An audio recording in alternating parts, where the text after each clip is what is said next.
Oke, Assalamualaikum warahmatullahi wabarakatuh. Perkenalkan, nama saya Asrul dari Fakultas Teknik Jurusan Teknologi Informasi.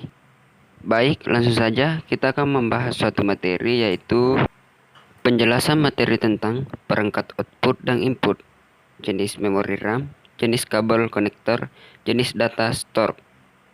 Baik, langsung saja masuk di pembahasan pertama yaitu penjelasan output dan input.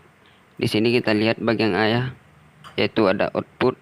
Output adalah perangkat keluaran yang artinya mengeluarkan data dari komputer seperti monitor, mengeluarkan informasi, proyektor, mengeluarkan video atau gambar-gambar printer, dan mengeluarkan data media berbentuk kertas. Dan input ini sendiri sesuai dengan namanya ya, yaitu memasukkan, artinya adalah perangkat keras yang digunakan untuk mengendalikan komputer seperti keyboard untuk menulis data di komputer. Oke, kita masuk di contoh-contoh perangkat output dan input. Satu, ada mouse. Nah, di sini mouse itu adalah perangkat yang berfungsi untuk menggerakkan pointer, menunjukkan perintah atau program pada layar monitor. Pada mouse terdapat klik kiri dan klik kanan. Dan kedua, ada keyboard. Kalian pasti udah tahu kan keyboard itu fungsinya apa. Nah, jadi di sini ada keyboard, scanner, printer, dan plotter.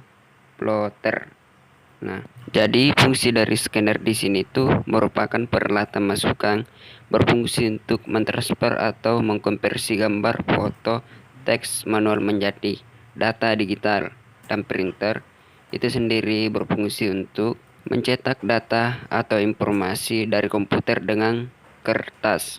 Plotter adalah printer grafis yang menggambar dengan menggunakan pena-pena tinta.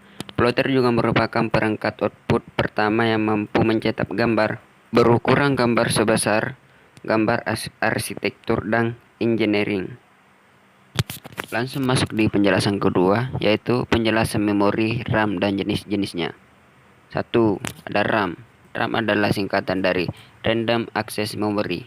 RAM komputer intinya adalah memori jangka pendek di mana data disimpan sesuai kebutuhan prosesor yang memiliki beberapa jenis, yaitu A. DRAM Dynamic Random Access Memory. B. SDRAM Synchronous Dynamic Random Access Memory. Dan bagian C yaitu RDRAM atau Rambus Dynamic Random Access Memory yang memiliki beberapa fungsi dari Dynamic Random Access Memory atau DRAM. Jenis RAM ini merupakan memori semikonduktor yang memerlukan kompensator sebagai tumpulan untuk menyegarkan data yang ada di dalamnya. Dan bagian B ada SDRAM atau Synchronous Dynamic Random Access Memory. Memori ini memiliki kecepatan cukup tinggi dibanding jenis-jenis RAM yang lainnya. Dan bagian C ada RDRAM yang memiliki kecepatan tinggi 1,6 Gbps. Oke, lanjut di penjelasan ketiga yaitu adapter card dan jenis-jenisnya.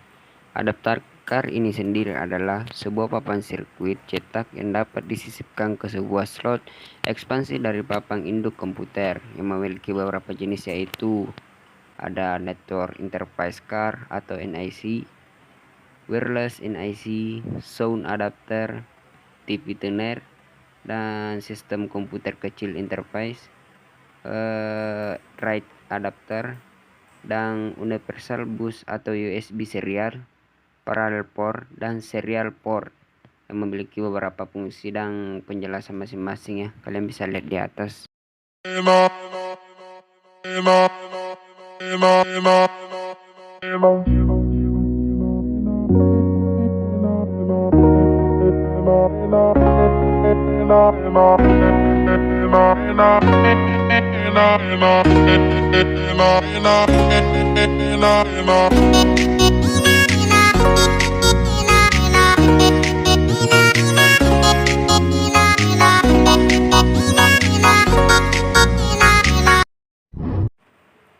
Oke, lanjut di penjelasan keempat yaitu penjelasan tentang kabel konektor dan jenis-jenisnya. Satu, kabel konektor ini sendiri adalah kabel konektor yang bekerja sebagai kabel yang dipasang ke port untuk menghubungkan laptop dan PC. Di kabel konektor ini memiliki beberapa jenis, yaitu konektor BNC, konektor RJ, dan konektor FC. dan banyak lagi macam-macam konektor yang lainnya. Konektor BNC ini sendiri adalah konektor yang merupakan alternatif dari konektor RCA. Konektor RJ adalah konektor yang berfungsi untuk menghubungkan kabel UTP ke dalam komputer melalui port RJ yang dihubungkan dalam NIC. Dan ketiga yaitu konektor FC adalah konektor yang digunakan untuk kabel single mode dalam akurasi yang sangat tinggi dalam menghubungkan kabel dengan transmitter maupun receiver. Oke, lanjut di penjelasan yang kelima yaitu data storage dan jenis-jenisnya. Data storage adalah media yang digunakan untuk menyimpan data yang diolah oleh komputer, dan fungsi dari storage ini sendiri adalah menyimpan data atau file dalam jangka panjang dan pendek yang memiliki beberapa jenis, yaitu bagian ada tape magnetik, ada hard disk, ada optical disk, dan ada floppy disk. Nah, tape magnetik ini adalah kaset audio atau kaset video, pita yang menyimpan data dalam pita magnet panjang yang berputar dari titik awal hingga titik akhir. Dan kedua, hard disk. Keunggulan hard disk adalah waktu akses yang cepat, variasi kapasitas yang luas, dan kemudahan penggunaan. Dan bagian C ada optical disk, adalah CD dan DVD yang dapat direkam. Dan bagian D ada floppy disk, adalah media pada masanya yang sudah mencakupi tautan penyimpanan data.